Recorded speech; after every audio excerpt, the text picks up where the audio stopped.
So as you know, the United States has gone crazy. It's become increasingly obvious that Donald Trump won the election of 2020 by a landslide and that it was stolen from him. And it was stolen in 4 cities: Atlanta, Detroit, Milwaukee, Philadelphia, apparently a little bit in Pittsburgh too. And as you know, as if you watched my previous videos, I got fired from my job. And watching this whole thing unravel, this whole attempted coup, it's been very cathartic for me.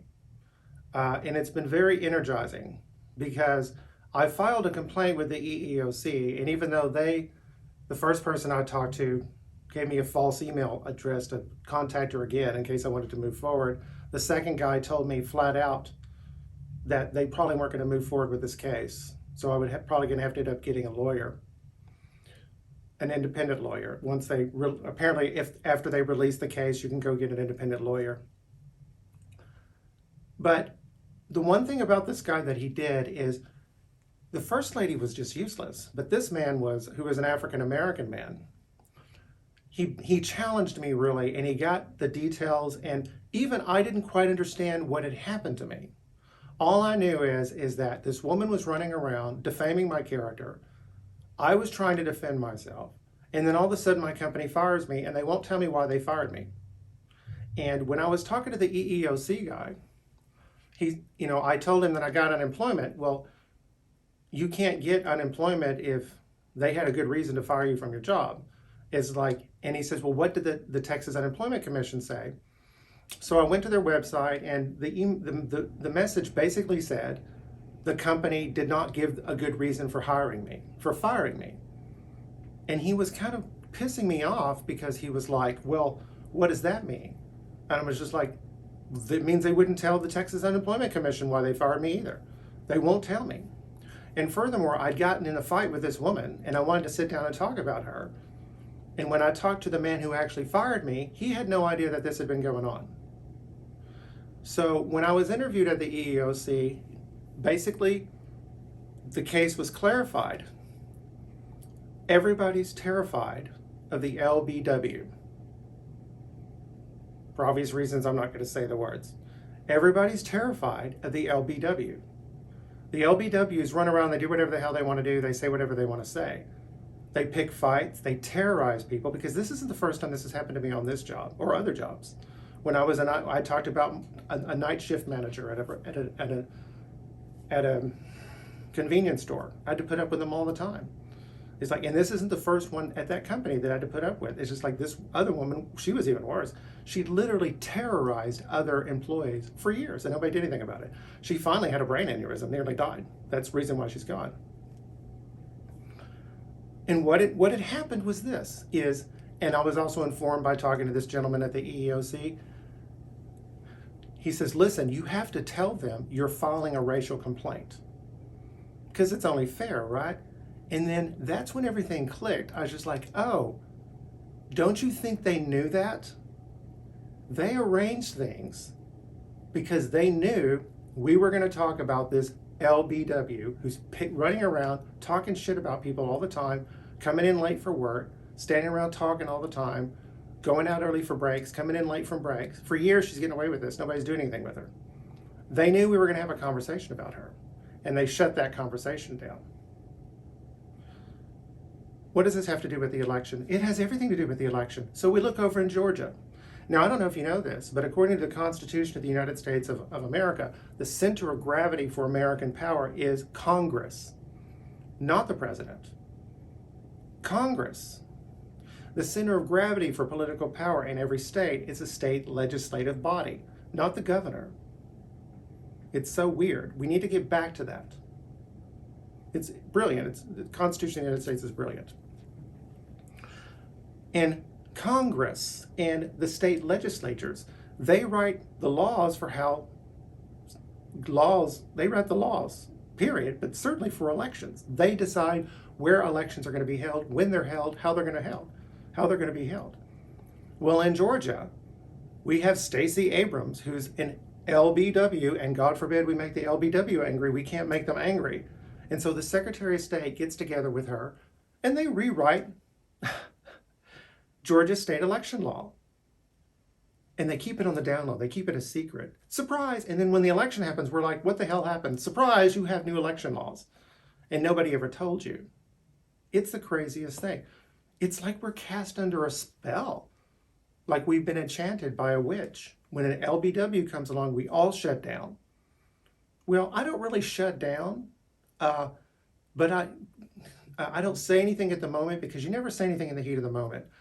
But I told my company we need to have a sit down and we need to talk about this. We need to air everything out. Well, they knew we were going to talk about the LBW. So they shut me down because they were terrified of her.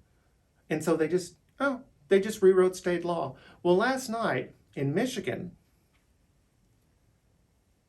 somebody yelled back at an LBW.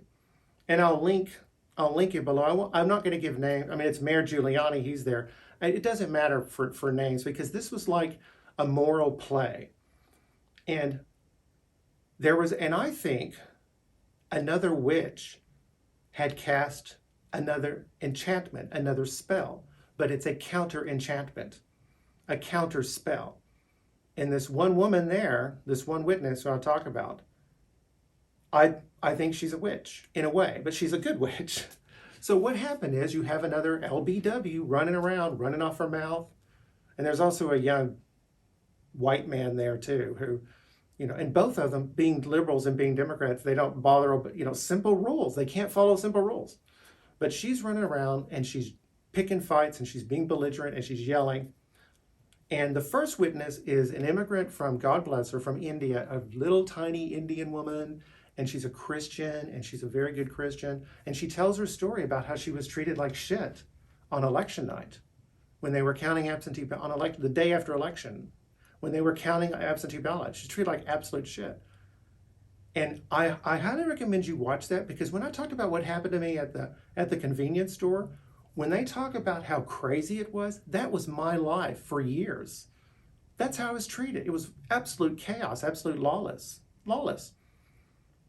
But it's just like, this is what happened to me. This is why I know these witnesses are telling the truth about what happened in that center.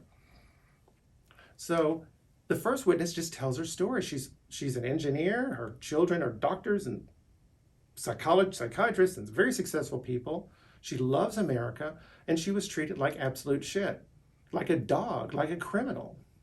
So was I.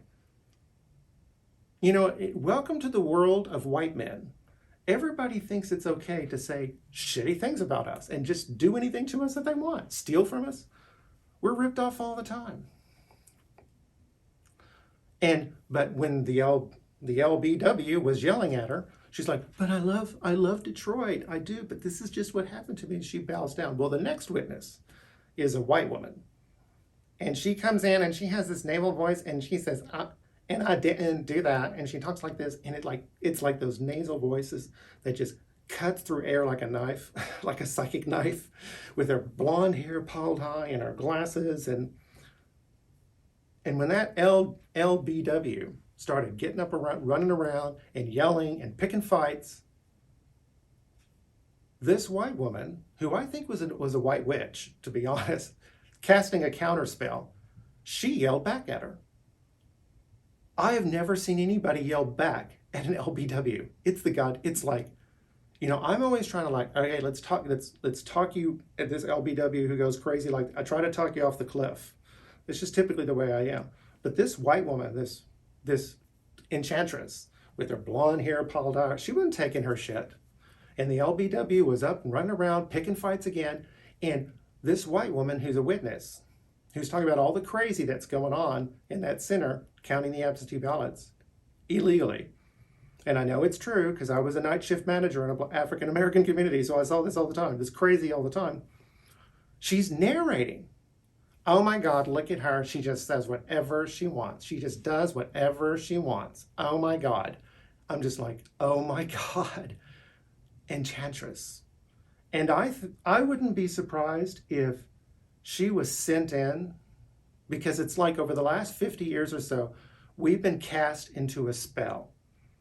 And we've been handed down from on high from people who hate us more and more taboos, more and more things that we can't say, more and more things that we can't talk about. You know, we can't say the N word. We can't ask questions about, the Holocauste, you know what I mean? You can't ask any questions about it. Well, they killed 1.5 million people there. Well, you were saying for decades it was 4 million, but now we're saying 1.5 million. But how do they get rid of the bodies? Because everyone agrees they only had 48 crematoria. And even with modern crematorium, which are more reliable, which burn 100 degrees hotter or so, it's 1 hour for every 100 pounds to cremate a body. So if they killed all those people at that place in Poland, then how'd they get rid of the bodies? But you can't ask any questions about it. And literally now, and so all of our boundaries have been whittled down, and so now we have what? The clown scamdemic. We don't even have control of our bodies anymore, of our own breathing. We don't have control of our children. For months and months and months, they were abusing our children. State mandated, I would argue, ritual abuse of our children by making them wear masks. Okay, they don't get the virus, they don't spread the virus. Everybody knew that. Now when they think they got Joe Biden in the White House, they says, no, they can go back to school. So it's like your digestion and your immune system are both very complex ecosystems. In fact, most of your immune system is in your digestion system. That's where all the stuff parks until it needs to be used. Most of it. It needs to be, with children, their immune system needs to be tuned. It needs to be matured. And the way you do that is for children to be running up against other children. That's also how they're socialized. So they were cut off from their immune system tuning itself. They were cut off from mixing with each other, socializing. So you have permanently damaged socially and physically the bodies of children, millions of children, tens of millions of children, ritual abuse. And you got it because we were enchanted. The spell that they cast for this one was, what was the spell? Was the, we'll just call it, the scandemic spell, because we've been having these movies for decades now about a plague that sweeps through and kills half population. So we've been primed for this. This spell has been casting this spell for decades. And finally, I would like to end talking about how Black people and gay men like me, what we have in common. And what we have in common is this, is we have these friends who really hate us. And they take the biggest scumbags in both of our communities and they move them to the top of the food chain. It's kind of like I talk about in my video, George Floyd is the new Ku Klux Klan. It's like these crazy people run the gay agenda. It's like, and they don't like gay people. And they take advantage of the fact that, Black people were former slaves and we're, and as I've talked about in several of my videos, this whole gay, so-called gay theology, anti-gay theology in the Bible, the whole thing is a fraud. It's all a fraud. It's a lie. The Bible doesn't say if a man sleeps with a man as with another man, they've committed an abomination. The Bible says if a man sleeps with a male bed of woman, they have committed a tocheva, a ritual abomination. So there's some cult here. And when you look at this, the reason why I know I'm right, because I'm going to the Septuagint, which is the Greek translation of the Hebrew Bible into Greek 2,300 years ago. So this can be considered a Jewish commentary on the Bible 2,300 years ago. And it says that in Greek, if a man sleeps with a male bed of woman. So this thing, if a man sleeps with a man as with a woman, this is an interpretation that they have folded into their translation and they threw it in our face and they said, see, God hates fags, you're going to hell. So we can treat you like shit. So we can terrorize you from the time you're little boys, from the time you're babies, we can terrorize you. So how are you so what's that going to do to your character? It's going to deform your character. Because if you're demonized, you're going to internalize that. And so when we were liberated by our friends, a lot of us went crazy with the drugs, with the alcohol, with the sex, because we were unstable. We needed to cool down, pick through our history, collect. Because I saw Boys in the Band recently. It came from 1968. That was healthy. Because the bottom line is, it doesn't matter how bad, they just remade it. And then I went on to Vimeo, I think, and I saw the original movie from like 1971, something like that. Excuse me. from 1971. And the basic thing is, yeah, we're treated like shit. Yeah, we're treated badly. Yeah, we have problems. That's not an excuse. You have to take care of it. You're just going to have to deal with it. And you have gay couples. You have one gay couple where one of the gay guys is terrified of being in a couple, terrified of a relationship, because we don't have relationships. The other is a couple and they don't even know they're a couple, because being in a relationship, a loving relationship, is so alien to us. And you have other two friends who will probably eventually become a couple. Well, anyway, we both have these crazy people move to the top of the food chain. And these crazy people in the African American community were running the shit show in Detroit. And these stories that you hear from these people about how they were treated, about how the Republican observers were thrown out like they were criminals. This is what I've been through. So I was talking to a friend about my case with the EEOC. She thinks I'm going to get millions of dollars out of this. And I should. And this whole thing has been very cathartic. I believe the Holy Spirit, because it's, for example, for log cabin Republicans, I was supposed to go to this thing a couple of months ago. And on the way there, I forgot my wallet. And I just had a meltdown in my car. And which is dumb, because I had my phone, so somebody could have bought me my lunch, and I could have, Zelled them the money, because you can do it now for your bank account, give people money from your phone. I could have done that. But I had this meltdown. And then I got home and I took a nap. And then when I woke up, there was a voice in my head and it said, they should just throw you in the dumpster with the rest of the trash.